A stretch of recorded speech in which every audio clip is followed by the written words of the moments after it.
This episode was brought to you by Cletus's Lamb Rental Emporium.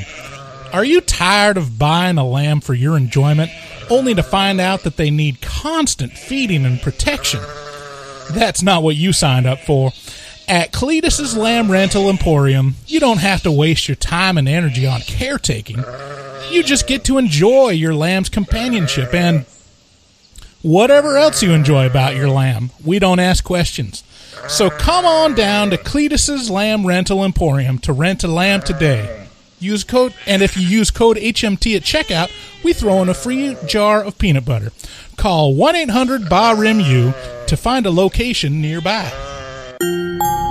Hello and welcome to Horror Movie Talk, an opinionated and accidentally funny horror movie review show. Go, go, go, go, go, go, go, go, go.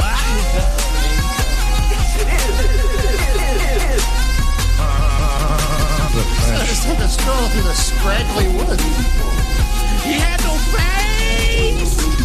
Horror! Sabrina, don't just stare at it, eat it. New theatrical releases always get priority. But we also review older horror movies, both good and horrible.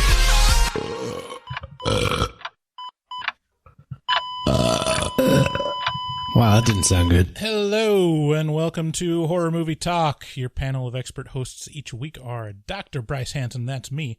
I hold a PhD in spookology, and Professor David Day, the foremost expert in scare no-nos. Hey. Oh wait, are my levels on? Yeah. Oh, my headset is just very quiet. Hold on. Okay. So today we'll be reviewing Lamb. Oh, sorry. New theatrical releases always get priority, but we also review older horror movies, both good and horrible. Today we will be reviewing Lamb, the latest A24 release. Yeah, some people are going to be like, is that really horror? Is that really horror? Well, it couldn't have made it on the show if it wasn't. It's called Horror Movie Talk. Are you dumb? What's the matter with you? It won me over in the end. It did, yeah, sure. It won me over. Okay, so before we get too far into it, we want to talk about a couple things you should know about. We have the absolute best community that you can be a part of. Go to our Facebook group, the Horror Movie Talk Facebook group, and there's just a great collection of people that are going to be talking about all things horror. Also, go to our website at horrormovietalk.com, and you'll find links to all of the things that you would need to. We just had our second Saturday watch party. That, again, I dipped on. Man, I got to thank you. Bryce. Well, I completely forgot last month, so. Bryce, I have to thank you personally, because you've really been keeping that whole thing going. Oh, shucks. You've been it was the awesome. wind beneath my wing. We watched Hush, and that movie was even better than I remembered it. That is it's a good movie. That is like a 10 out of 10. You know, I also, you know what? I want to really say thank you to, like, before we get into it, I don't want to take a ton of time up but I do want to take a moment to say thank you to everybody who's listening. Like, very seriously, this show is doing well, and it's doing better than it's ever done. And I'm really thankful to everybody who's ever supported us, everybody who's listened to us and given us kind words of encouragement. It's meant a lot, and it's been very nice, very, very nice. Mm-hmm. And I'm just blown away at how well we're doing, and it's because of all of you and all the kind words you say on our reviews and to us in Patreon and on Facebook and in Discord, whatever, all of it. It's very touching, and I'm very thankful for all of you. Yeah, and we've reached a new level. I don't think we've talked about this yet. We've reached a level where on the other side of the world, there were so many things that went through my head. I was like, what, 100 patrons? What? Like, what the miniseries on David Flanagan No, thing? This is very specifically on the other side of the world. A beautiful woman tattooed our logo on her thigh. Yeah, Anna. Like, not a tiny version of it, like a 9-inch logo. HMT logo. Yeah, thank you very much. It means a lot to us. Yeah, and it's still kind of fucking with my mind. Yeah, it's like blows me away. Thank you for listening. Let's get into Lamb. Yes. We can leave the other stuff till the mid-roll. Yeah. Okay, so Lammy. Start out by giving a brief review and our score for the movie. It's a scale of 1 to 10. You know how that works. Yeah. After we give our score, we'll get into spoilers and take a deeper dive into what we liked and hated about the film. So if Lamb hasn't come out yet, you can just stick around for the review and the score and determine whether you want to go see it and not get anything spoiled. And it's really hard to talk about this movie without spoiling it, so it's there's really not much you can say about it. Right. Later on, we'll be doing the Rotten Tomatoes game. Oh, boy! And checking in on our voicemail with horror movie whores. All you lovely whores out there. If you want to leave us a voicemail, our number is 682-253-4468. So yeah, let's get into it. So we went and saw Lamb, and I'm still wondering about what I saw. I'm not. This is very. Oh, well, good for you. No, it's not an achievement sort of thing. It just means a very specific thing to me. Like it just feels. It feels like it fits into a niche that I didn't know existed. Right. You know? I'm curious what that is for you. I'm going to go ahead and skip the trailer because it's almost no dialogue, and the dialogue that is in Icelandic. Yeah. So let's just forego that. And it also has a Beach Boys song, which would definitely get flagged. So Lamb can be found in theaters now, in the U.S. at least. UK, it's probably coming out next week. Yeah. Lamb is this week, I should say. Lamb is about a childless couple working a farm in Iceland that discovers a unique lamb born in their barn. They take special care in raising this lamb, but something's not quite right. You can tell because some of the other lambs have shifty eyes. This one definitely does. This is so that's my synopsis. That's pretty much the only thing I can say about it without saying exactly what it is. Right. This is a very unique movie. It's one of the things that I crave in a movie-going experience, which is novelty. Has definitely never been a movie like this one that I've seen. The story is very simple and spare, but somehow punches you in the gut with very vague allegory. There's not a very clear moral to the story necessarily, or the moral to the story that it's conveying isn't like a universal human experience thing necessarily. I guess that's not fair, but it's almost hard to come up with what the movie's really about without just describing the plot. But the themes go into nature versus nurture, seeking happiness where you shouldn't, motherhood, loss, jealousy, and synth pop. It's definitely slow-paced, but that isn't to say that it isn't engaging. It held my attention and affected me on an emotional level. The visuals were stark but beautiful, reminding me a lot of A24's other recent release, The Green Knight. And if you think that all of A24's movies are pretentious garbage, then you'll hate this movie. Definitely. But if you want to see something that you haven't before and are willing to soak in some melancholy for a couple hours, I highly recommend it. And I give it a score of 8 out of 10. 8. How about you? This movie, I've been trying to classify it.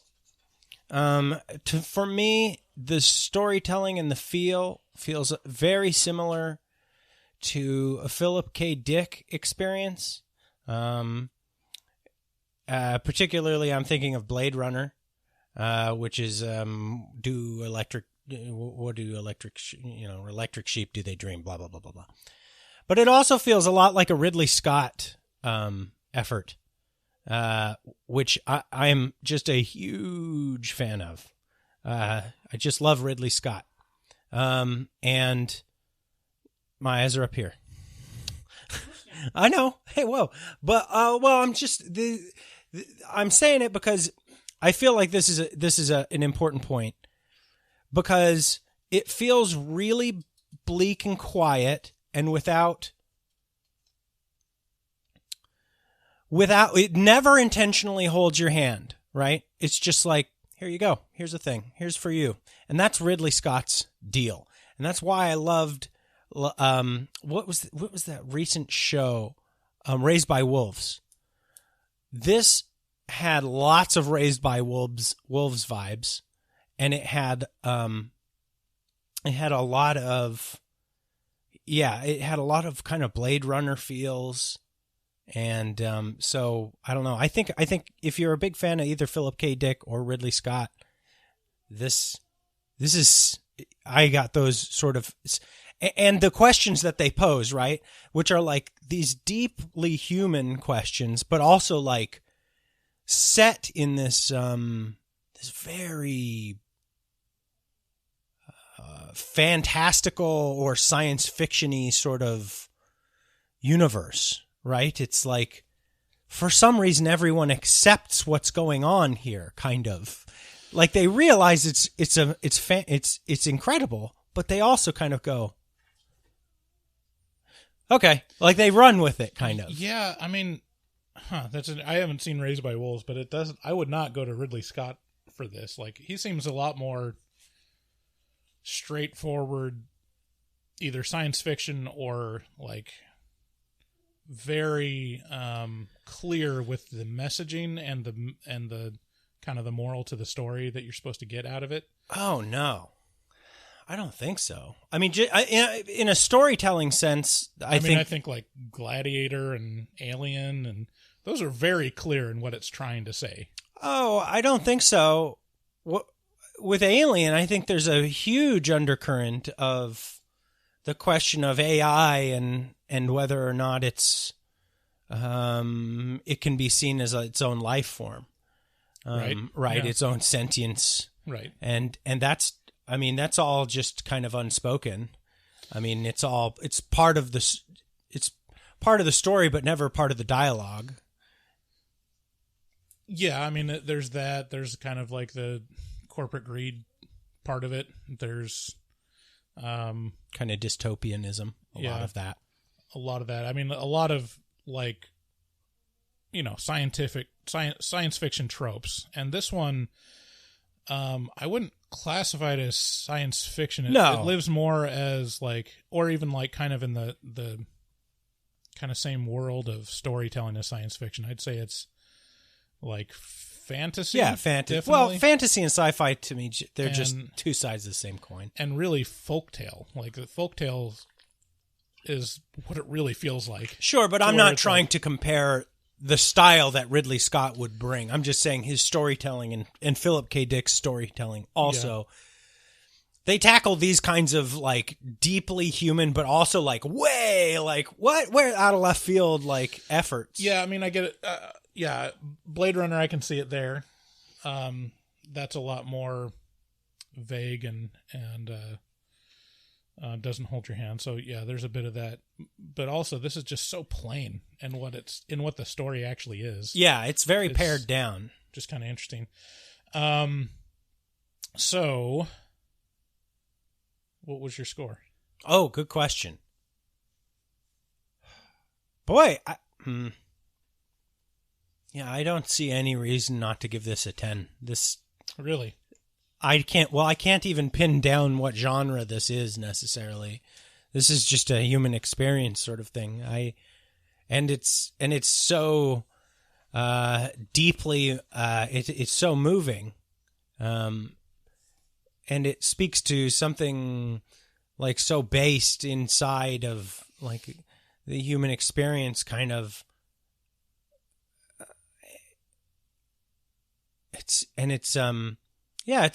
don't know. I had a fabulous time. I will definitely watch this movie again. I'll share this movie with people who I want to who I want to have if I guess this is a movie I would share with someone if I wanted to be like, do you want to see some fucking shit? Like, and if they say yeah, because not every night is that kind of night. Some nights is, it's the wrong Missy night, You know what this movie falls in the same category for me? Yeah. Is A Ghost Story. Yeah. So you've watched A Ghost Story. Yeah. When did you watch that? I don't know, a couple months ago.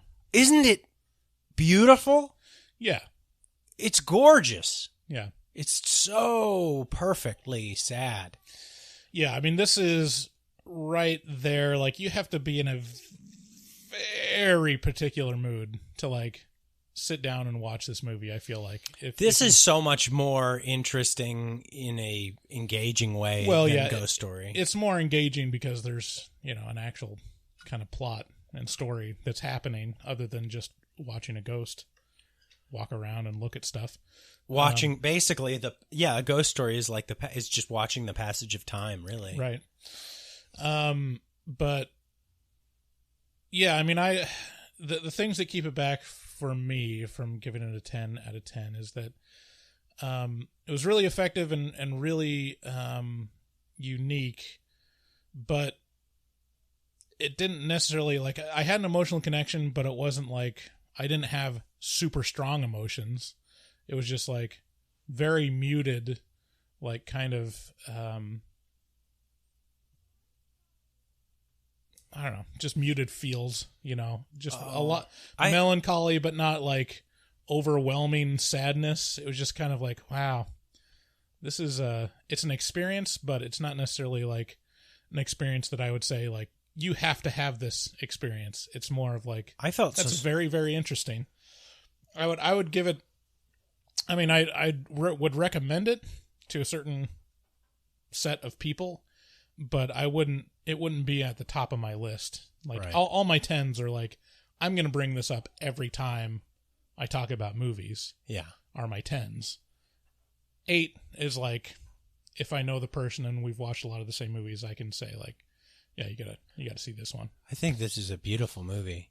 I really like the feelings it made me feel about. It made me feel very strong, like as a parent, Bryce. As a parent, it made me feel very strongly. It was very, it was very like hard hitting in those parental feels. It was like, yeah, I mean, my boy, I've abandoned my boy. Yeah, I mean, I get it. It just it didn't do it to me in the same way. Like, there was still kind of some separation between my parent brain and this movie. So you're the brother, huh? Yeah, a little bit. You son of a bitch. So, yes, let's get into our mid-roll. So we want to talk about our sponsors and the people that bring Horror Movie Talk to you. Number one on that list is nightchannels.com. Nightchannels.com is a apparel e-commerce site where you can find the best horror-themed, occult-themed, metal, alternative wear that you're not going to find anywhere else. Let's not forget Satan. Cult apparel. He gets his Just own, pretty much anything to piss off your, evangelical grandma. Mom? Yeah. Yeah, Night Channels has been great. And if you head over to nightchannels.com, you put a few shirts in your cart, you put a few sweatshirts in your cart, and then you check out, you use that code HMT at checkout, and that shit will get you 13% off your entire order. And you know what? All your friends will know you watch Mac and Me on the regular. Right. That's right. There's a Mac and Me shirt on They just added a Persona shirt. Oh, yeah. Or someone posted on our Facebook group that they bought the Persona shirt. Yeah, that's right. Because they had just mentioned that they watched that on the group. Honestly, the best thing we can tell you to do is take the Night Channels challenge and just go to nightchannels.com and browse, and I guarantee you'll find something that you can't live without. Yep. And when you do, use code HMT at checkout. Yep. They're the best. Also, just want to give a plug for kind of our little sister podcast. Sistercast. Little is so diminutive. I don't like it. They're our sister cast. They're younger than us. Are they? Slightly. Yeah, that's ageist, though. Okay. Our sizist and ageist. Our equal sibling podcast. Same-sex podcast. Our They podcast. Nightlight Horror Movie Club. And you can check out the, probably not the most recent review as of this release, but they just covered Halloween 2018, and I was a guest on that, and they were very gracious in letting me talk about our Midnight Mass after show and playing a short promo in their feed. So just want to thank them, and honestly, it's a very good companion. It's a podcast that if you crave a little more estrogen in your horror movie podcast, and you just are a little fed up with us and the belching, the sweat, and the no shirt wearing, and then head over to Nightlight Horror Movie Club. And by the way, congratulations to Kate. She just got married. She just got married. Congrats! And your spot on that episode was great. It was it? Yeah, I listened to it and I was like, oh. Yeah, it was fun. They're fun. If you're listening to these commercials and you're like, they're taking too long, well, you should know that you don't have to listen to these. You can skip them if you're a patron at a certain level. Go to patreon.com/horrormovietalk and check out the different perk tier levels. Probably the most popular one is the $6.66 tier, where you get early access to the episode once we edit it, and we take out all the mid-roll, so it gets right into spoilers. Also check out our shop at horrormovietalk.com/shop. There you can find our logo tees and some stickers featuring art by Dustin Goebel, our resident artist. He's a professional artist who fucks hard. He also takes commissions for artwork from HMT fans. Contact him at dgoebel00 on Instagram and make your artistic dreams come true. Tell him HMT sent you. See you later, buddy. Can you tell that we're recording this in the late afternoon? Like, there's not... The energy's always different. It's not completely faded, but like... Well, I think... When you've read the things like 100 times, like you're a little more affected by it in the late afternoon than when you are in the morning. I think that some of our best episodes get recorded later in the afternoon because we get loopy. Like, we get tired and weird. Kind of giggly. Yeah. So, again, if you want to leave us a voicemail, call 682-253-4468. Let's get into spoilers.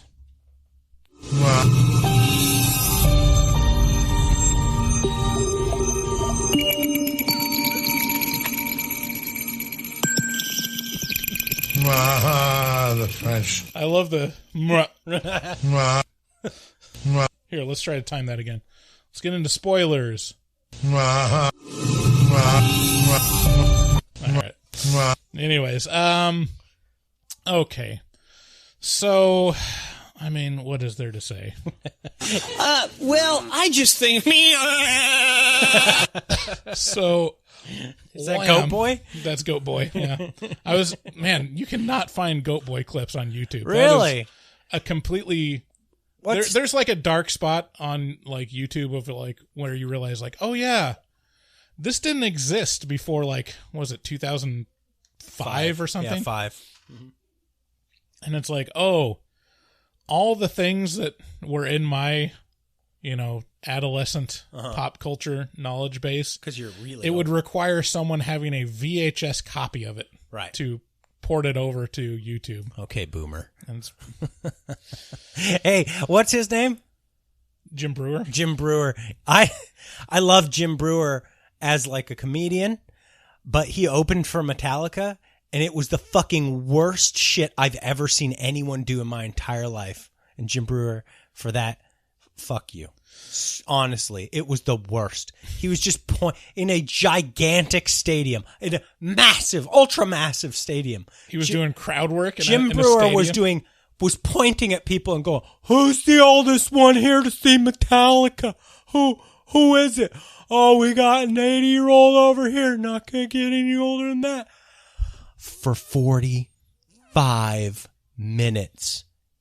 That was his shtick. Who's oldest? Who's the oldest one here? And it was confusing as fuck because it's a massive 100,000 person stadium where he's like, who? Is it you? Is it you? There she is. She's 82. And you're like, what's the birthday? Is it close? I just wanted to murder him. Well, These innocent animals have urges they can't control. I should know I'm half drunk. And listen, I cannot understand you. It's crazy. You're a fool. I can't cope with the stupid bitchy. Understand? Do you understand? so this movie opens with a, snowy gray background. A lot of shots in this film are of kind of a gray, just entire frame enveloping one single character that either appears or is just featured in the center of the frame. It's what you would call artistic. Sure. What would Bugsy call it? Autistic. Pretentious. Oh, okay. And in this version of it, there's a bunch of black horses that run away, and then it shows the... And they're like, goodbye, horse. And then it shows the horse's eyes, which are... Lifeless eyes, black eyes like a doll's eyes. And they're looking into the camera, and there's something wrong. These menacing sheep looks. Yeah. So ain't nothing right. And you can tell because... There's heavy breathing. They got shifty eyes, and you've got the dog that's looking at them like they're real sus. Oh, yeah, that dog was real. The dog had a lot of premonition. Dogs just know. Well, that dog did. I mean, it didn't toward the end. It was like, what? The dog was like... These innocent animals have urges they can't control. Okay. These innocent animals. So, what do we got here? So yeah, it starts with that and kind of sets it up in kind of a menacing tone, and then it pretty quickly shifts into very domestic, farm life with this couple, Which you will not escape. and the couple's name is Maria and Ingvar. And they're just doing farm work. They're birthing lambs. Yeah. Every once in a while they're working the field. They're having calm breakfast conversations.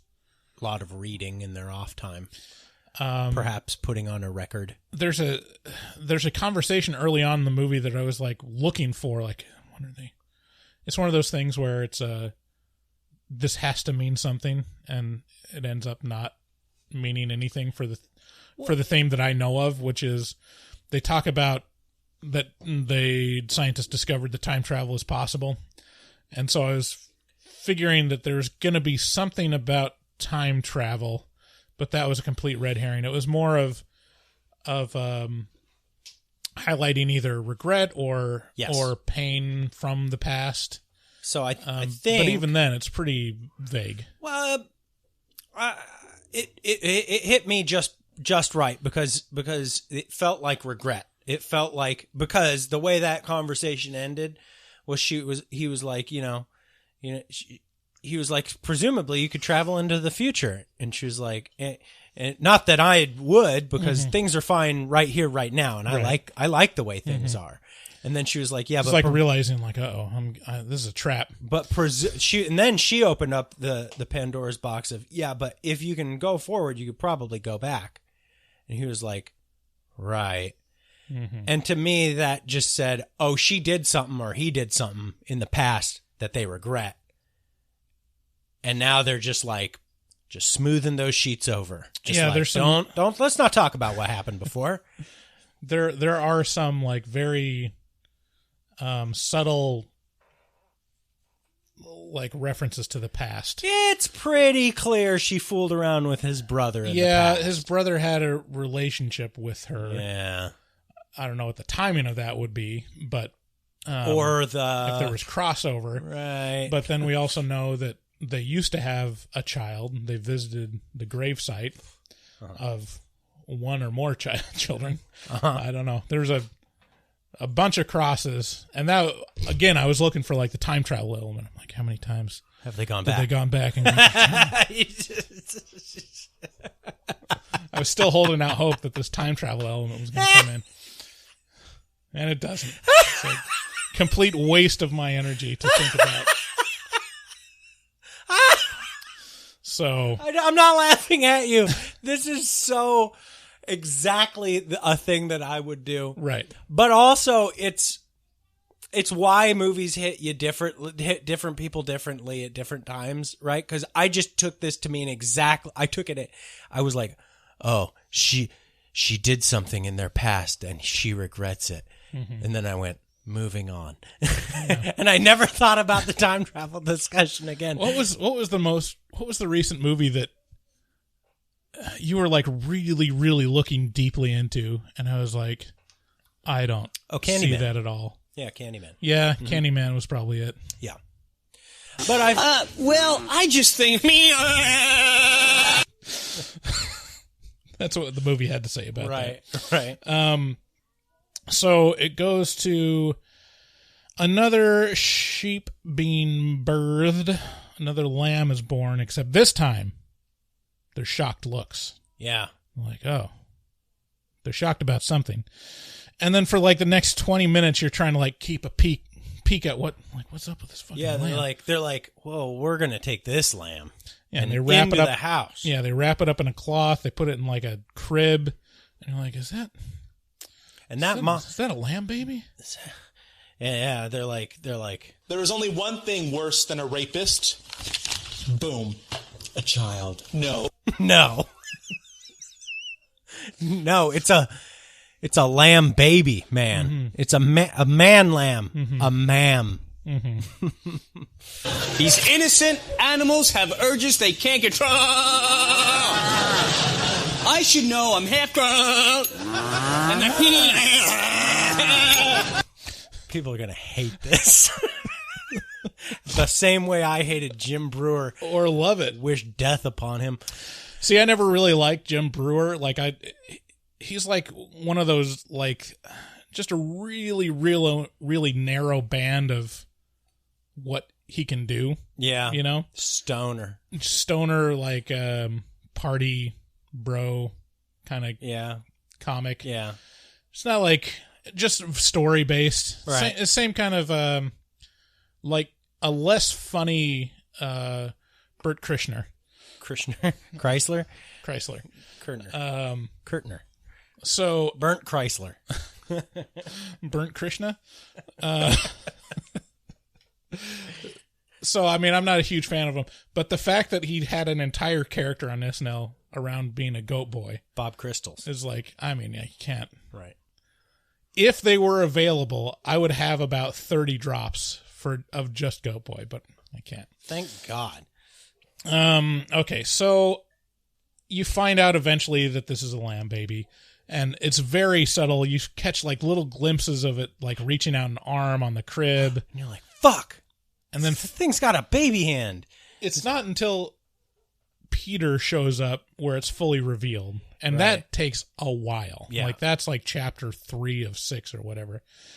Like you see Peter like just as some random guy that gets kicked out of a car and starts walking the wilderness. Like you don't even know that he's going there with a purpose. Right. I wasn't paying attention. It was not clear. It seemed like he was just some hobo that showed up in their barn. Yeah, I was so concerned. Like, so here's this couple who lives, I mean, just eons away from any place. And they live a quiet life alone. Alone. I really can't stress this enough. More alone than you've ever been. You've never been this far away from other people.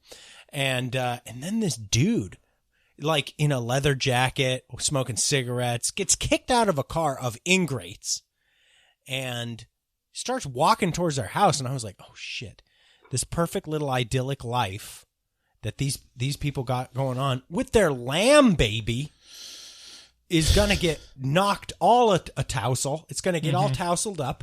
And what's this guy going to do? And also he witnesses like the big turning point in the movie that we haven't talked about yet, which is sheep mom, like the actual biological mother of the birthing Ada, mom of Ada. Sheep mom, you know, is really looking in their window, pining for its pining child. For Ada. Ada. And lamb baby is looking out the window longingly at sheep mom. Oh. And it's really, really rough. At some point, like, they can't find Ada in the crib and find her with sheep mom. And finally, Maria gets fed up and shoots sheep mom in the fucking face. Yeah. takes her out back, and just, yeah, she does her. Just like, no, she's living on a farm now. She's able to go out wander. Mom, we live on a farm. Yeah, a different farm. A better farm. A farm in the sky. And but he witnesses that so as Peter he shows witnesses up. As it turns out, Peter is the brother of Ingvar. Yes, this is Ingvar's brother, and later we learn also a previous lover of Maria. Right. And so, you know, not a stranger at all, but definitely gives us stranger vibes on his way there. Right. And we're able to see what's actually going on through his eyes, because this is the first time that Ada is revealed, like full-bodied. Yeah. Which is, she's got the cutest little lamb head, little fluffy lamb head, and a little toddler body. Her mannerisms are the cutest. Yeah. I've never seen a real child that has mannerisms this fucking cute. Yeah. Like, you're gonna, like, if you're a gal and you have strong mom feel vibes when you see children, you're going to explode when you see this, right? This child. Your ovaries are going to start glowing through your skin, just strobing with estrogen. I have a story a little bit. I don't know if that's how ovaries work. I don't know. I'm assuming. The feminine body. That's what happens when I feel testosterone. My balls start to glow. Right. So when we were pregnant with our first child, Carrie, up until that point, Carrie's baby was the cat, Pie. And Pie was our whole world. We loved Pie. And Carrie loved Pie with the fire of 1,000 suns. And, like, I mean, loved her, you know, would, like, move her face across her fur and be like, I love you, you know?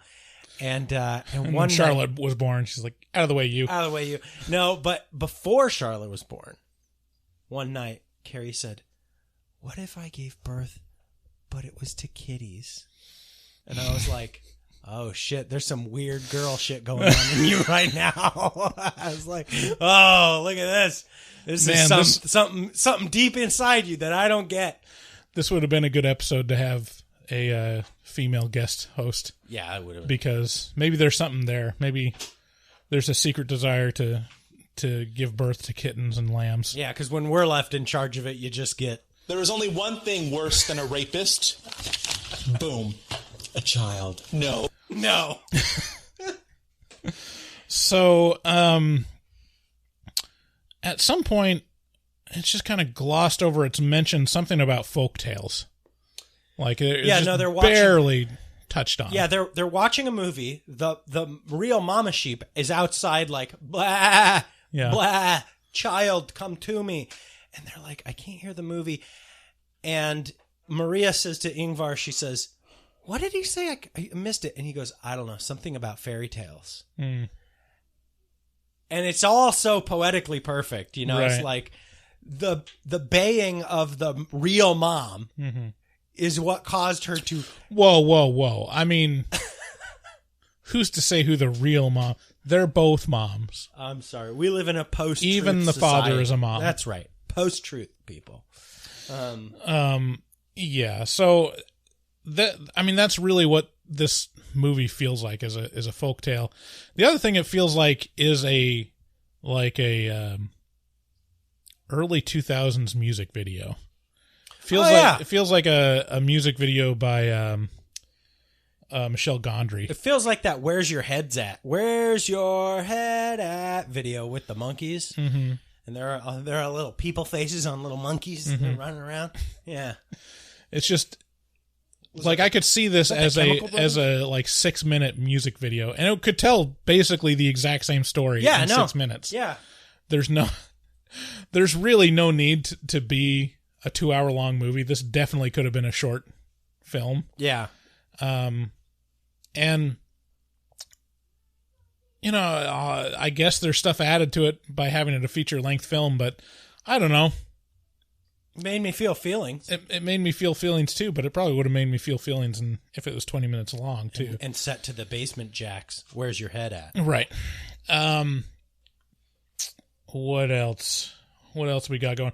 So yeah, it's revealed to Peter, like Ada comes out in her little cute little lamb baby toddlerness, and his reaction is, "What the fuck is this?" What the fuck is this shit? Which is the proper reaction. Putting voice to what the entire theater is thinking all at once. And Ingvar's response is, "There's nothing further for us to talk about. We have a lamb baby. It's end of discussion." He says, "What is this?" Happiness is what he says. Right. He says, "This is happiness." That's really what it's about. It's like they've got a situation in which they've created, familial bliss their in this idyllic situation, life. And taking the materials that are available to them, and they're very protective of that, even though it's heavily hinted that this ain't right. Like you can't delude yourself. This isn't natural. Yeah, like this you can't say this is a reality, It's not okay. Right. And this is like, this gets to the bottom of the thing that I took away from the movie, which is there are some things that are not for you, and you can delude yourself into believing that you can live a life with these things, in tandem with these things, but they will ruin you. Right. Whether that be addiction, or something you really, finding happiness, coveting things. Yeah. Finding happiness in the wrong places. Right. Like you can, there's ways that you can feel that, but some of those things are verboten for a reason. Right. Or just unnatural, or it's going to, there will be comeuppance later. Right. In some fashion, either because it starts light, right? And the light start is shooting the biological mom in the face. That's the light start, because technically that's just a sheep. Yeah. It's below us. They're going to do livestock. that anyways. Yeah. What? You eat those, This is below us. But that's the way it starts, is by murdering the mother of this. Look at all that young, fresh chicken. Sorry. Yeah. Murdering the mother of this little lamb. That's like the first thing they have to do to get this life that they want. Yeah. Well, I mean, even just first stealing, they take it from the mom. just taking it from the mom. Yeah. And so... Yeah, and then the mom wants it back. I mean, you can't blame her. You're throwing... These innocent animals have urges they can't control. They're throwing it out of balance. Right. Exactly. And as soon as you throw something out of balance, balance is the first thing that everything seeks to go back to. Yeah. Oops, sorry. So you're kind of confronted by this, and then eventually Peter takes Ada out into the field and is going to shoot her in the face. Just like her, like sheep mom. But lucky for Ada, she's cute. She's fucking so cute. Peter couldn't do it. Yeah. Sheep mom should have thought about that. It's like, did you think about being cute? It's like, no. She defaulted to Lifeless eyes, black eyes like a doll's eyes. that's not going to get you far. Like a doll's eyes. Let's see. So yeah, I mean, we've talked a little bit about this, but like, what do you think this is an allegory for, other than what we just talked about? Like, is there anything? I mean, there's motherhood themes. There's a lot of wanting what you can't have. Yes, there's a lot of the forbidden desire, right? Right. There's Peter, the story of Peter, and this is a man who's, who wants what he can't have, right? Which is Maria. And it's his brother's wife, and he's hitting on her all the time. Right. And then sometimes he gets a little rapey. Yeah. And so that's... And also he eventually uses blackmail to try to... Right. To get her. Yeah. Granted, he was drunk, but that's just wanting more of what you shouldn't have or can't have, right? So there's that. And you can tell that Peter knows that this isn't okay, Yeah. Because there's a scene where he's driving the tractor through the field pretty early on after they adopt Ada, and he breaks down crying. He stops the tractor and he's like, right. "Oh God, like, what are we doing? Right. Like, what is this?" And yeah. It's never mentioned. It's never said directly, but right. I think that's a big theme. That may be the theme, but there's also this theme of like nature, something nature, because there's this element of whatever the real father of this thing is, and it's simultaneously natural and very unnatural, right? I'm starting to think of some other things. So like, it's obvious that they had a child before, but it's not clear, whether it was a miscarriage or if they had a baby for a while or what happened or anything. But you never see him talking about having another kid, and there might be an element of, maybe they can't have another baby for whatever reason. And yeah, their little graveyard was full. It had 3 or 4. Yeah, it's not clear if those are all crucifixes, babies, but it could have been Grandpa. Sure, you never know. Who knows? Grandpa Ingvar. She was definitely weeping over one grave. Right. One of them was definitely marked Ada.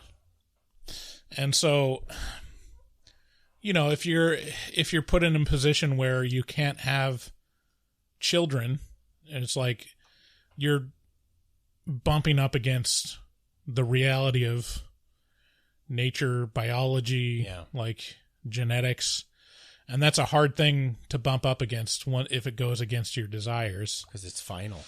And so that's definitely like one of the themes here too, because it's like, what do you do if you keep having miscarriages? Do you keep trying? Like, sure, that's kind of what you have to do, and it's you have to confront nature. You have to confront like things out of your control.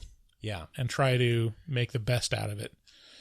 And I think it's touching on that as well. I think we've talked about pretty much everything except the ending. So the ending really puts the cap on this whole story, and it's pretty intense, and really what makes this a horror movie. Like, it's well, we should mention, I should mention the moment where I knew this movie was doing something to me.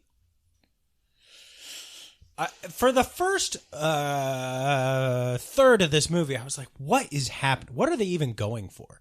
And then what's the brother's name?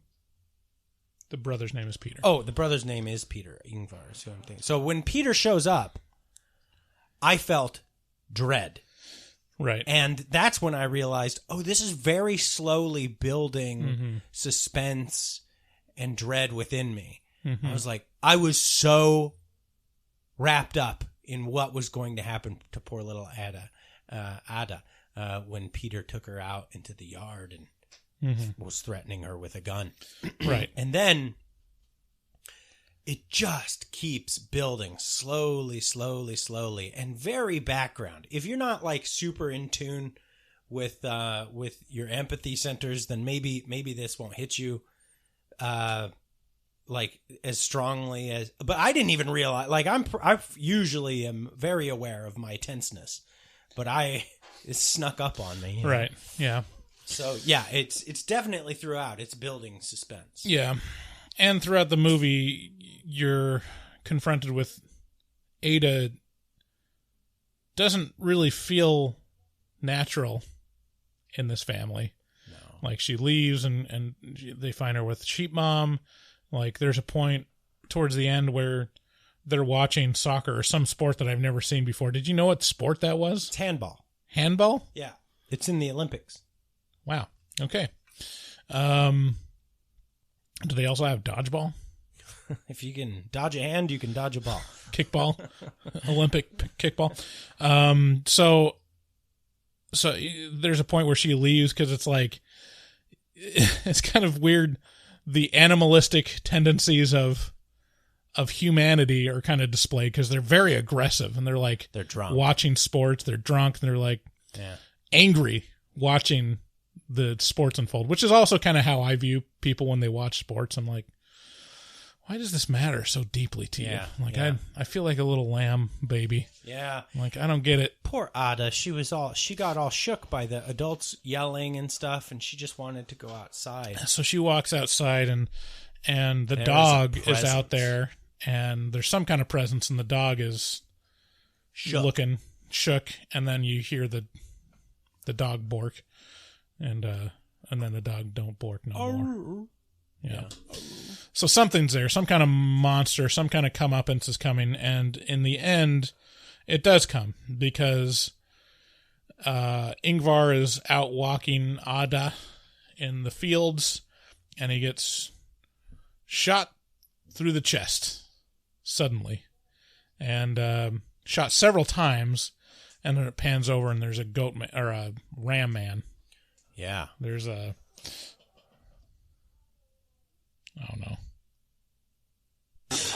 Well, I just think he took issue. Yeah. With them taking obviously his child. Yes. Because the other question you're asking is like, did Ingvar fuck a sheep? Oh, Like, the whole way through you're like, who fucked the sheep? So did Ingvar fuck the sheep or? he's innocent. Animals have urges they can't control. I should know. I'm half grown. So Goat Boy shows up and fucking shoots Ingvar several times and then takes Ada by the hand. Little hoof. And they walk would off. thou give thy dainty hoof in marriage? He takes Ada. Oh, Sir Lancelot! He takes Ada and just walks off into the distance. And then you're just heartbroken as Maria discovers the Ingvar shot and it's crushing. Sees this, goat man is taken off her. She's lost everything. And that's where it ends. It's a real bummer, very melancholy and very like suddenly scary. Yeah. Like very, I don't know. It's, oh man. Yeah. It's, so I'm looking forward to the sequel. I know. I was thinking, are they going to make Maria's Revenge? Lamb 2? It's going to be like, Rambo First Blood Part 2. Lamb 2. Yeah, lambs.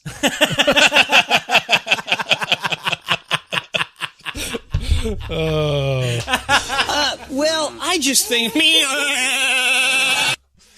Lambs. Can't stop here. This is bat country. Let's keep moving. So, I mean, that's how it ends. So, it's an effective movie. It is very slow. slowly paced. It was engaging. I don't think I ever had an urge to check my watch or anything. No. It was an interesting story and really paced out well, even though it was slow. Yes. But it's for that reason, it's hard for me to highly recommend this to, general audiences. I'm wondering who I'd recommend this to. If you, if my dad watched this, he'd be like, "Well, so is a sheep." What? I feel like, why do you care about that sheep so much? And I wonder what it tastes like when you kill it. Yeah. Okay. So, I mean, if you really like, A24, kind of the more moody, melancholy A24 stuff, if you like Ghost Story, this is another one of those types of movies. I would back off. I think it's also if you like The Green Knight, this feels like a pretty good companion piece to that. Yes, to be honest. more that. But I would definitely. I mean, I would back off on comparing it to a Ghost Story, because Ghost Story is so slow and nothing happens. It's just a mood, and this is. While it does have a mood to it. It is much more a movie. I think if I would recommend this to people who like movies. Do you like movies? Do you like seeing the big ones? This feels to me like something that will shake their idea about what a movie can be, kind of, Yeah, I mean, I guess I think you have a desire to expose people to it, which I respect. I'm just thinking of who would, sight unseen, if I didn't know anything about them, who would I recommend this to? And I'd find it really hard to be well, I know this person likes the Marvel Cinematic Universe. I don't know if I'd be well, if you liked Infinity War, you're going to love Lamb. Yeah, it's much more an art piece. If you're into art piece movies. If you it's a foreign film. If you like foreign films, even then I'd kind of hesitate. This is a really specific lane. But for those people and for the people that are into, if you call it a film and not a movie, then you should see this movie, this film. Halloween fans, maybe not so much. Right. So yeah, that's my final recommendation. Let's move on to the Rotten Tomatoes game. Well, I just think me. Okay, so this is going to be a farm-themed Rotten Tomatoes game. Okay, if you're not familiar with the Rotten Tomatoes game, it's a little game that we play that's, pits two movies against each other, and I got to figure out the higher Rotten Tomatoes score. Right. So this is the critics score. You have to decide which is the higher critics score. Okay. Bonus points if you name the movie. Guess within 2 points of the percentage. Oh, okay. I'll add that to the game. Okay. Okay, so the theme today, I was trying to find sheep-based horror movies. And there's only really 2 now. The Witch and this? The Witch is a goat. I apologize for burping. Oh yeah. Yeah, by the way, actually, so, this is notable. Da Real B Wizzle came back. We read his or her review before. It was it said mean things about us. Came back and said, changing my originally harsh review and apologize. Thank you. Fucking nutting up Like, first of all, thank you for saying that you're changing your review, and now we're cool. Yeah, and now I apologize for belching in your ear. He says, I guess you've read the review and changed what I was upset about. But anyway, thank you for your in-depth review of Midnight Mass. How incredible the final breakdown episode was. Obviously, you put your heart into it. As light and hilarious it is at times. Great show. Thank you. No, thank you to Real B Wizzle. Yeah, you're better than all of those faux B Wizzles. Yeah, this is the real one. Okay, so they're not all horror movies. Okay, that's fine. Yeah, we're just. It's just but they're all farm based. Okay, couldn't even find all sheep based. Okay, so they're farm based. Are all of them Babe? First up, Black Sheep. From 2006. That's not farm based. It's no, not the Chris Farley one. Wow. No, Black Sheep is. I have a synopsis for each of them too. So Black Sheep is sheep-fearing Henry returns to his brother's New Zealand farm, hoping his sibling will buy out his shares of the property. However, he finds what he finds are genetically altered sheep that prey on humans and turn their victims into undead woolly killers. Is the other one the Dark and the Wicked? No. That's kind of sheep-based. The other one is Babe, Pig in the City. When Babe accidentally puts Farmer Hoggett in traction, the debtors come looking for their payments. In order to pay their debt, Mrs. Hoggett sends Babe off across the ocean to the city to demonstrate his talents as a sheep herder. Okay. So Babe, Pig in the City versus Black Sheep. I have to guess which one has a higher score. And bonus point if you come within 2 points. It's got to be Babe, Pig in the City. Okay. The first Babe was spectacular. I got to imagine this is the second Babe. Yeah.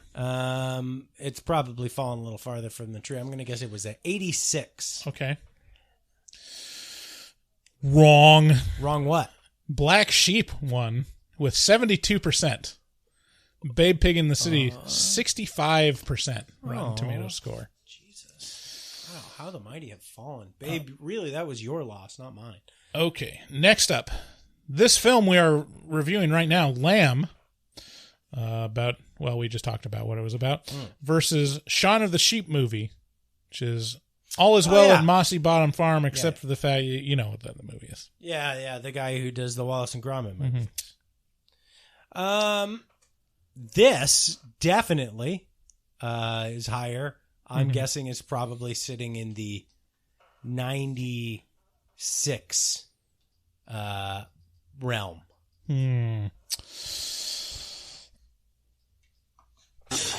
Well, I just think Wrong. So it's actually Shaun of the Sheep movie, which got a 99%.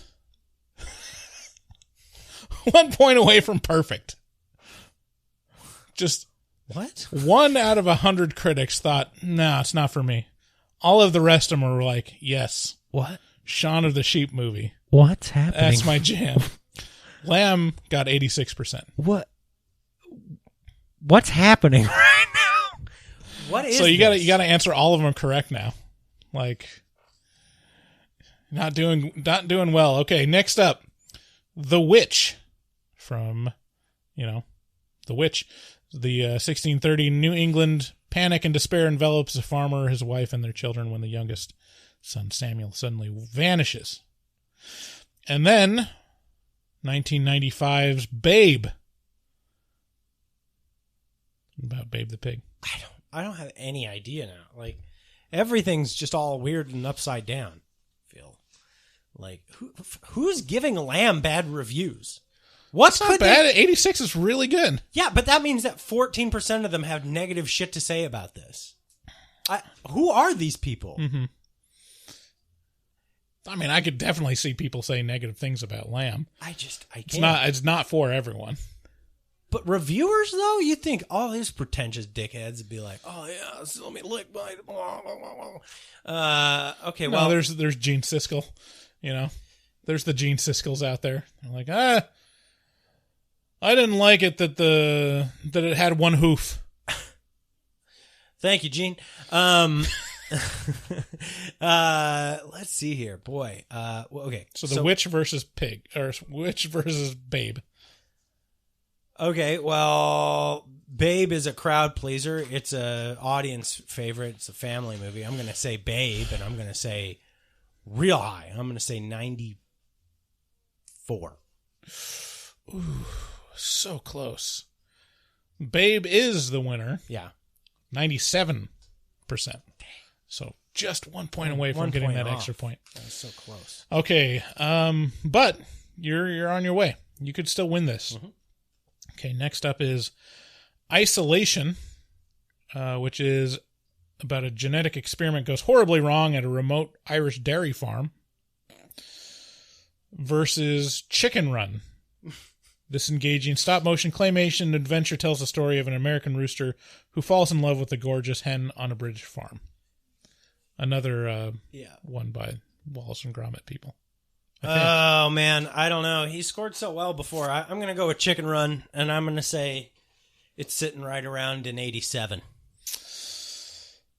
Chicken Run won 97% versus Isolation, which got 64%. 97? This man can do no wrong. Okay, last one. So you've already lost, but maybe you can get that extra point. Yeah. And get it. Pull it out. All right, Charlotte's Web, the 1973 animated version. I watched that a month ago. Versus Animal Farm from 1999. Oh, based on George Orwell's Animal Farm. There was a 1999 Animal Farm? Yeah, it had John Lithgow in it, apparently. You mean from Third Rock? Mm-hmm. Huh. Wait, what? So Charlotte's Web versus Animal Farm.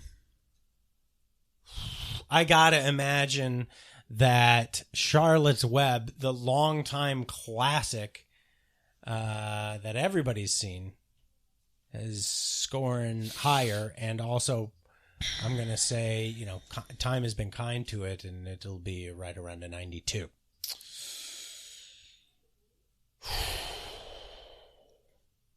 You would think, and you're correct. It is Charlotte's Web, but it's only 77% Rotten Tomatoes score. Wow. Yeah, Animal Farm only got 40%, so it must have been a really shitty adaptation. So that's Rotten Tomatoes game. You lose. Good day. Good day, sir. Yeah.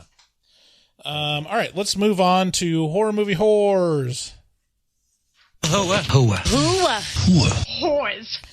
Let's check our voicemail. We just got a voicemail. We just got a voicemail. We just got a voicemail. Let's see who it's from. It's from... There is only one thing worse than a rapist. Boom. From a child. A child. No. Where did we leave off? Wherever it's no longer... Well, just start somewhere. There you go. Back in... let me refresh. These are from back in, September. Yeah. Well, that's accurate. We got a lot. Yeah. Well, we won't go over all of these, but... Of course not. Okay. Here we go.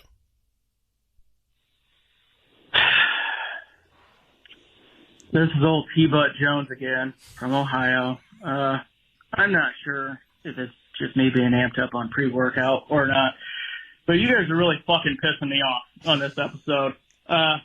You're talking about finest women in horror, and nobody has mentioned Alexandra Daddario, who was in fact created in a lab for my pleasure. Wow. You guys are really fucking up, and she's going to be very, very disappointed if she ever hears this episode. Anyways, hopefully I don't have to call back again, but you know what? This episode's not over, so I guess I'll have to wait and see. See you, bye. Didn't I mention Alexandra Daddario? I don't know. I feel like that is, okay. If I didn't, that was an overlook, because here's the thing. I'm going to say you're right. That's, if I was to put Jennifer Aniston against Alexandra Daddario, she would win. Here's the thing that only I can do. Who's that? Did you watch the first season of True Detective? Yeah. Oh! Yeah, exactly. Oh. Or White Lotus. She was just on HBO. Oh, yeah. Oof. Was that T-Butt Pickens? Who was T-Butt Pickens. Was that his name? T-Butt Jones? T-Butt Jones. Something. All right. Thanks, T-Butt. This is Michael, and I was wondering if I need to watch Paranormal Activity in order. I'm not sure, but y'all seem to like them. And Bryce, you into ass eating, apparently? DM me. Bye. First of all, Michael, can you chill the fuck out? Please, can you calm down? In Ohio, is Ohio like overstimulated? I think I've gone on the record and said, like, I'm not into the idea of ass eating. Your kids are just in the other room, so I hope not. I mean, that doesn't seem appealing to me. I don't even eat menudo, so, like, I can't imagine. Maria Menudo? Menudos, you mean? I thought her name was Menudo. I don't eat tripe, is what I'm trying to say. Oh. So... Hi, I'm Marita Menudo. So Paranormal Activities, you can watch, just watch the first 3. No, I say watch all of them in watch chronological sure.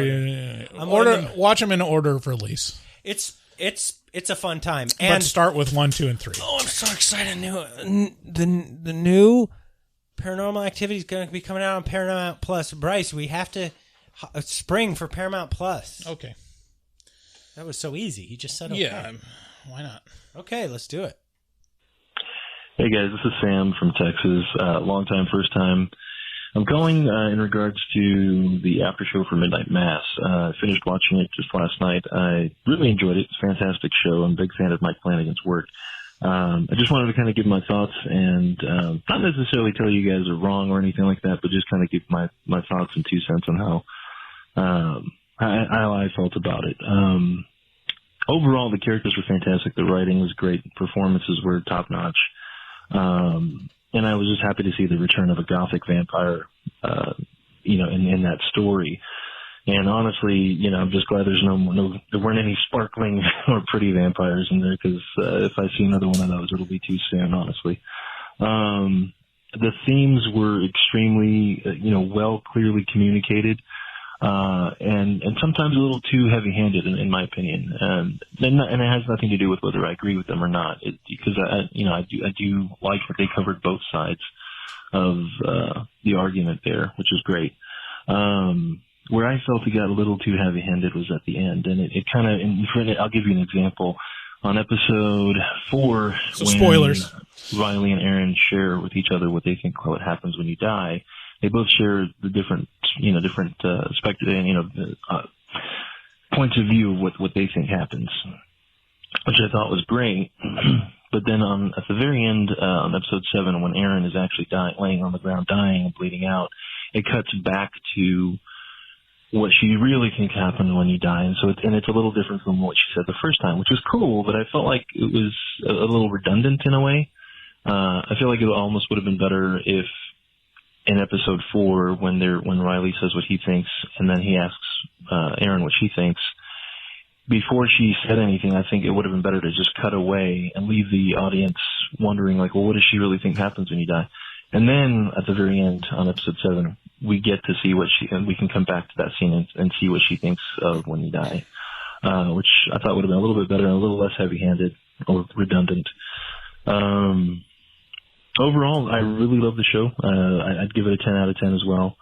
I love Mike Flanagan's work. The only thing I would say about his work that is probably kind of undermines a lot of the horror, the scary bits, is that he focuses a bit too much on the drama and too much on the tragedy of these characters, which is great because that's what you want for horror. That's what gives it a three-dimensional world and characters and believability and all that. But sometimes it's a little too focused on that, to the point where it just kind of undermines the horror and the scary bits, and you feel like you're watching a drama with little bits of horror peppered throughout rather than the other way around. Yeah, I get it. And that's when I see any kind of criticisms of Midnight Mass, it's all around the monologues, that it's a little too heavy-handed, or I'm like, okay. it is very play-like. Like, it feels like it's kind of playwriting, you know, like you're in a room and you can't show everything. You're going to state like what this is about. Just goes to show you can't please everyone all the time, you know, because for me, it was dead on. Right. You know? Yeah. And I really like having a space for these types of horror movies where it's like, no, you're going to, you know, kind of just have a lengthy monologue talking about philosophy or like these bigger ideas. Like, I find that very interesting. There's plenty of horror movies that are straight ahead action, or horror movies that are, you know, a little more tight with the, you know, emotionality and don't dwell as much on the drama. And I think there's a big place for this. I love them. Like, I can't get enough of this stuff. So no complaints from me. Agreed. Next caller. Thanks for your call, by the way. Hey, this is Rob from Cincinnati, Ohio. I was just finishing Midnight Mass, actually, for the second time, and I was just calling. The only question that I still have about this whole show is the. Oh, sorry, Rob. How dare you? Midnight Mass, actually, for the second time, and I was just calling. The only question that I still have about this whole show is the angel at one point starts talking, and it's like replicating this guy's voice, and I don't know if that ever comes back. Is that something that would like pin it down to whether it's like an angel or a vampire? I love the show overall. I would definitely put it up, probably even past Hill House, like for a good entry level for this dude's repertoire. I would definitely put Midnight Mass as my favorite. Maybe it just means more to me, but it's a really, really good show, and I listen to your guys' after podcast. But yeah, just keep it up, and yeah. Thanks, Rob. Thanks, Rob. Yeah, I'm pretty sure. I mean, spoilers for Midnight Mass throughout this whole voicemail section, apparently, but pretty sure it's a vampire, and that it wasn't actually an angel from God. Right. I think that was relatively clear. Hey, I don't like the way you talked to Rob just now. Can you You know what, Rob? Fuck you. Fuck you and the horse you rode in on, all right? Get the fuck out of here, Rob. Fuck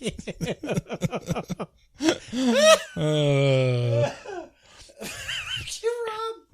How's it going, you stupid, perfect, gorgeous babies? This is Jackal from Arkansas. And, I just gotta commend you guys on your Midnight Mass intro. I went to church growing up in a Church of Christ setting, right? Right. So I don't know if you guys know the full bullshit involved in that, but like there's no instruments. It's just like old people singing. Mm-hmm. And the Midnight Mass intro perfectly encapsulates that, and I really appreciate it. Also, this show kicks fucking ass so far, you guys. Good intro to an amazing series and what seems to be a really good source for growth for you guys. Again, I'm not going to stop. Watch fucking Squid Game on Netflix, you guys. I'm not kidding. It's gonna kick your ass. It's great. I tried. Anyway, have a great night. I love you all. And hail horror movie talk. Amen. Thank you. Jackal's such a sweetie. I love Jackal. Thank you for appreciating that intro, because Bryce, I that's can't all tell Bryce. you. I can't tell you how much I enjoyed the concept of doing a church service as the podcast, and not enough people have loved it. We kind of storyboarded the concept of that together, but you definitely built it. Like, definitely built the musicality of it. Yeah, it was. I think I had the. You wrote the lyrics. I had the I had like a template just taken from Bly Manor, and then I was like, I'm kind of embarrassed about this idea, and like This is a good one. I'm not sure we should do it. And you're like, tell it. And I said that, like, what if we did like an actual hymn opening with like an opening prayer, like That's a right. full on church service? And you're like, that's perfect. It is. Yeah, we need that's to right. do that. Yeah, it's and so you encouraged me, and yeah, it was great. I'm glad that you encouraged that because I think it works out really well for it. Squid Game, I think I started the first episode and I was like, it's got subtitles. I guess It's got okay. subtitles. I'm so stupid. Look at me. I'm stupid American. I'm just racist, so I can't. Right. I can't appreciate. Actually, I just watched. Just today, I finished "Memory of a Murder" or "Memories of a Murder." Oh, okay. Yeah. That's was it Bong Joon-ho's one of his movies? Yeah. It was all right. All right. It was all right. Cool. Let's see. Is this still getting pretty deep into Deep Space Nine over here? You're still holding out? Yeah. No thanks. See, you're just holding out. Here's the thing, though. I don't like the captain.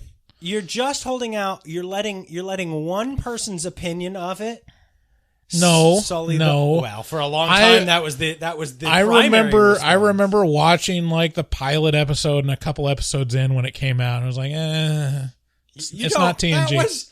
That was 25 years ago or more. Yeah. It was like 26 years ago. You're a different person. You would appreciate it. It's good. Next caller. How's it going, guys? I know I'm a little late to the party on this one, but I just finished Midnight Mass last night. And I loved the show. I was like straight up addicted to it. Finished it in 2 days. And I loved it all the way up till about the last 20 or so minutes. I only took 2 issues with it. One being, I loved how the whole show had like an original take to a certain degree on, the vampire mythos and stuff, or used the original mythos to tell an original story. But at the same time, it kind of ended just like every vampire movie, 30 Days a Night, Interview with a Vampire, fucking almost every horror movie, Freddy vs. Jason, they did this, where they just, it ends with, we got to defeat the monsters by either burning everything or keeping them out until the sun comes up. So I was kind of hoping, because it was being so original, that it, would have more of a original or unique ending. And the other one was when Erin has her inner monologue about, basically just basic metaphysics. It kind of just, everything she was saying, I heard all throughout high school. Anybody who, took mushrooms for the first time or was in metaphysics has heard this. And, so that was like my only beef. It kind of took me out of the whole, like everything that was happening, and I felt like I was at a TED Talk. Yeah, I mean, it's the big complaints are the monologues and the ending. Okay, but people didn't like the ending. People didn't like the monologues. This thing where it's like, I didn't like it because it did this very classical thing in storytelling. How dare they do a very satisfying ending? The reason Fire Bad, Burn Down Village Good works is because it hits on a evolutionary scale. Like we came up with fire, like this is like the tool, the first tool that arguably could have made man the thing he is. Mm-hmm. And there's something very powerful about it and harnessing it for using as it, like, this is such a primal, perfect example of a way to deal with something and to purify, like the idea of purification through fire. Like, this is basic storytelling stuff. Like, this is super right, and it's core. Not. Yeah, it's not just that, but like the whole theme of that episode was Revelations, which is the world being purified by fire. Like, it kind of puts a capstone to the religious themes, right? Pretty explicitly, because that's basically what Bev said she but I wanted love to do. I love that you're giving us things to riff on here. Right. I do. Hi, this is Glittercore, long-time listener, first-time caller. I just wanted to let you know, I'm on episode 4 of Midnight Mass, and I'm not going to lie, the first 2 episodes are pretty rough for me. I just was not getting into the groove of it, but I trusted you guys and kept watching, and so I have like one real question and then a bunch of afterthoughts. I noticed that atheist is talked about a lot, but not anti-theist. I was always like under the impression atheist is like you don't believe in God, but anti-theist is you don't believe in religion at all. Just wondering your guys' thoughts on those 2 words, and I know you guys are pretty up and up on the religious stuff, but I'm curious about what your thoughts are on that.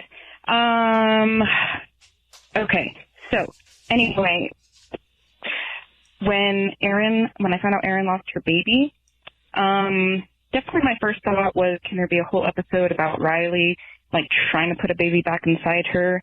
Because Riley seems like the type to be like, I hate myself so much, I got something to prove. And that'd be, like, an interesting fuckfest of somebody who's like, ooh, I can fix her by putting a baby inside her.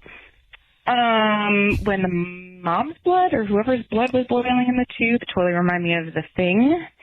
When they were testing their blood, when I think it was David said, it was an accident, totally out loud laughed in the car by myself.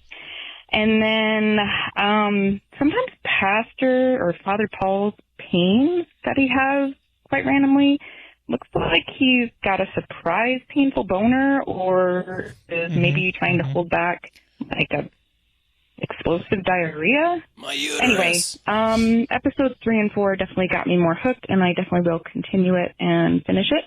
I love you guys. Bye. Thanks, Glittercore. She was on the stream last night, and oh yeah, she always brings a lot to the party. Oh yeah, she's talking about her 3-inch clit, and it's hot. You know, something to suck on. So now hang on. I want to do the thing. Okay. The anti-theist, I don't know exactly what that is. This is the first time I've heard it mentioned. But if an anti-theist doesn't believe in religion, well, then they're just dumb. Because religion exists. Like, all over the place. You can't just not believe in religion. Because there's tons of them. Oh, sure. Catholicism. You're going to believe those bedtime stories that your mother told you about, that Catholicism exists? So if that definition of anti-theist is to be believed, that's just dumb. The atheist is, if you're going to be something, at least just be an atheist, somebody who doesn't believe in God. Right. I mean, there's this thing, it feels like the most vocal atheists are the ones that are literally anti-religion. Right. Like, it's not just like, yeah, I don't believe that. Yeah, it's literally like another religion around. Not another religion around. Religions. Right. Yeah. So yeah, glad that you are picking up on Midnight Mass episode 3 or 4. That's where it really starts getting good, in my opinion, too. Yeah. All right. Thanks, Glittercore. Oh yeah, I think I agree. there should be an episode where it's just Riley and maybe and not Aaron like fucking. Maybe not like face shots. So it's like maybe just. No, maybe I think it should be. I think it should be just the entire thing. So like, it'll go episode, book 1, the Gospel, book 2, Lamentations, book 3, Fuckfest.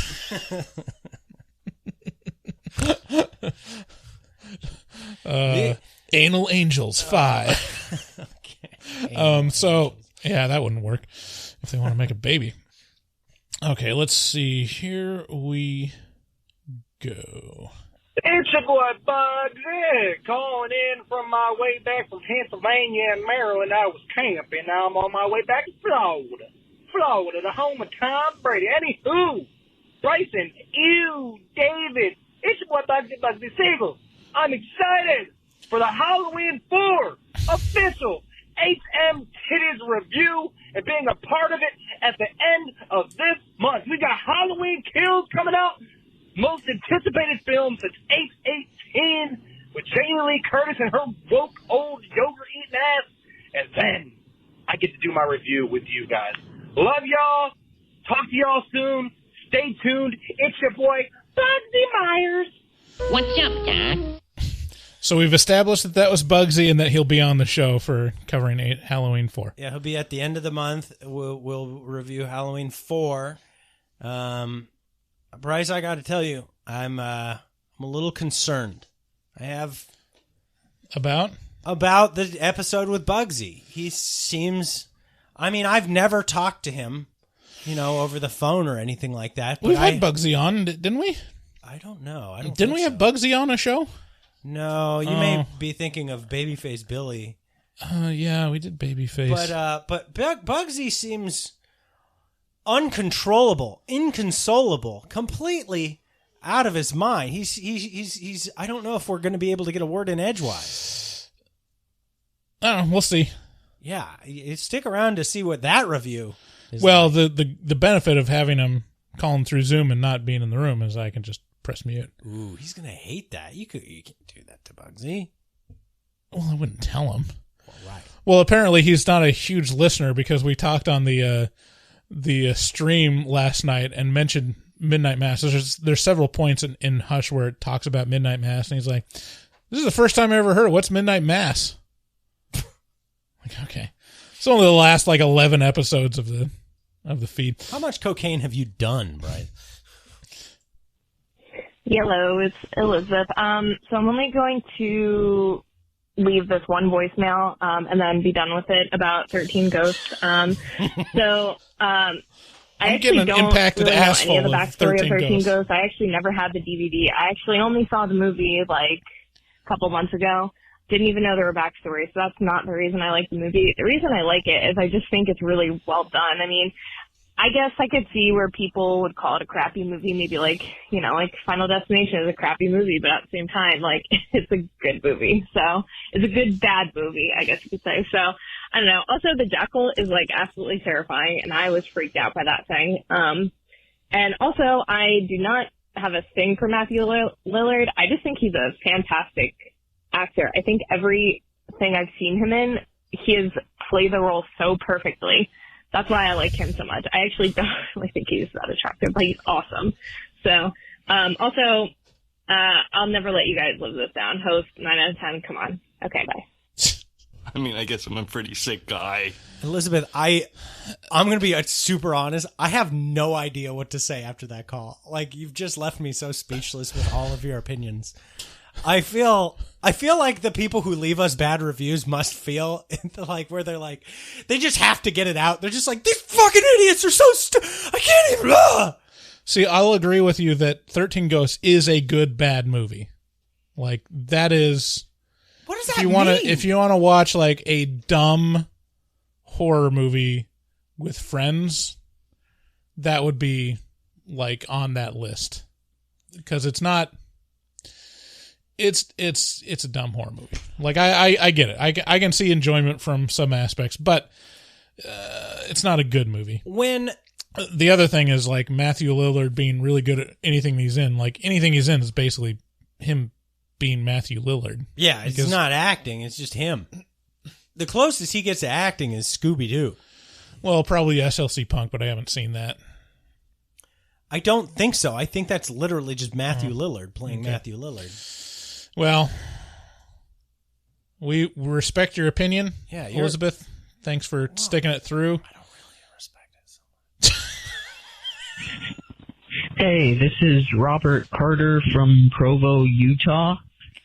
You guys have a really cool show. I love you guys. Thank you. Super cool. Your most recent one, I think, is Ernest, Scared Stupid. Yes. And I think that of course the Mormon would be on this one. You guys gave it a little too low of a score. I think that's a really good movie. I think it is a really good kid horror movie. Also, I have a suggestion for a movie you guys should do later, which is Killer Clowns from Outer Space. Yes. It's directed by the Kyoto brothers. It's a really good movie. I think you guys should review that one. And P.S. You guys should keep the potty humor. No matter what people say, it's funny. It's good. You should keep it. All right. See you then. Bye. Thank you, Robert. It's Robert, right? I think it's Robert. I know so many people and was a Robert for so long in my life. The fuck does that mean? Not that I'm not like being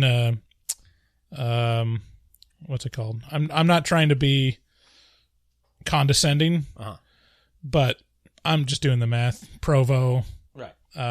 Definitely like feels the fact that he's saying potty humor, like. I think we mentioned. Robert, I think we referred to it that way. Robert, you have to be Mormon, right? Like, I don't know. We have at least one of the listener that is Mormon as well, and I love it. Robert's a sweetheart. Number one. Number two, Robert, I understand what you're saying. Is it Robert? Am I getting yes, that right? It's Robert. Okay, good. Number two, I get what you're saying about Ernest being like it's a good kids movie. But the way I geared my score for that movie was my enjoyment of it now as an adult. And like I said, like if you'd have talked to 8-year-old or 10-year-old me, I'd have been like, easy, 8, 9. This may be better than Schindler's List. I mean, if you're saying it's a good kids movie, it's putting it up against every other kids movie. It's like, it doesn't. To me, it doesn't hold up outside of nostalgia. For me, but I mean, my kids loved it, so what do I know? I loved it when I was a kid, but yeah, we're mostly giving it our score from our enjoyment at the time of watching. I'm going to say this right now, Robert. You call back into the show every episode. Yes, I want to hear your takes on the things we need to do and the things we do. And yeah, we'll try to keep up the potty. I don't think we've explicitly said no more potty humor. Not yet, but I'm thinking about getting rid of it. Oh, okay. Well, don't. Robert doesn't want that. Hey, guys. It's Ian. I have a few things I want to say real quick, so I'll try to be quick. Midnight Mass and after shows, they're fucking awesome. Thanks, Ian. Mike Flanagan, I can't wait till his next show comes out. He's a genius. He was great. Another thing is, Bryce, I'm sending you hugs through the phone because there's a couple times that show made me cry, and then the after show made me cry once. When Riley and his dad were on the boat having that conversation, and then when Aaron and Riley were talking about death, it made me think about my father, and I blubbered like a baby. And then when you were talking about it and getting choked up on the after show, I started crying again. So, Bryce, I'm giving you hugs through the phone. Another thing is, Hans, please come back to the group. Yeah, buddy. A lot of us miss you and love you, like Elizabeth said. So don't listen to any of the haters. Please come back. You're great. We love you. Yeah. And the last thing is, guys, thanks for helping me with my Patreon membership fiasco or whatever it was going on. And thank you so much for giving me the great, awesome, entertaining show that makes my week so much better. Seriously. I appreciate it, and I love you guys. Horror Movie Talk's the best. Thanks, Ian. Ian's so great. Ian is the best. He is an angel for going through the bullshit that Patreon put us through. It was an anomaly. It's never happened before, but he went through like weeks and weeks to get to the answer from Patreon of like, oh yeah, our shit's fucked up. And then they just shrugged and were like, they'll be like, well, we'll tell our developers that our thing is broke. It's like, okay, but don't hold your breath. You take a good percentage of our earnings. Maybe you could do this. Yeah. Like really take care of it. Nah. So that was the last call. Thanks, Ian, for calling in. There's been a couple people that have, reached out and said that they appreciated my opening up about my dad on probably, what was that, the last episode? Yeah. Yeah, I mean, if you're a patron and you've listened to the after pods, like there's probably several extended sessions about me crying about my dad. It's still, grief is weird. It's the first time I've experienced it so close, not just like My granddad that I saw maybe once a year died, or like a schoolmate or something. Even then, it's like, meh. Didn't see him every day. I don't know. There's just something different when it's your parent. It's surprising how strong it is. So appreciate the hugs. Ian's the best. The virtual hugs. Y'all are the best. Thank everybody. Everybody, thank you. Thank you for listening to the shows. Thanks for sticking around to the end. Thanks for saying kind things to us, for giving us things to talk about. Thanks for letting us say fuck you when we love you. And you know, you mean a lot to us. All right. Love you, everyone. Bye. This is the song that does it. Yes, it goes on and on, my friend. Some people started singing it, not knowing what it was, and they'll continue singing it forever, just because this is the song that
These innocent animals have urges they can't control. I should know I'm half grown. And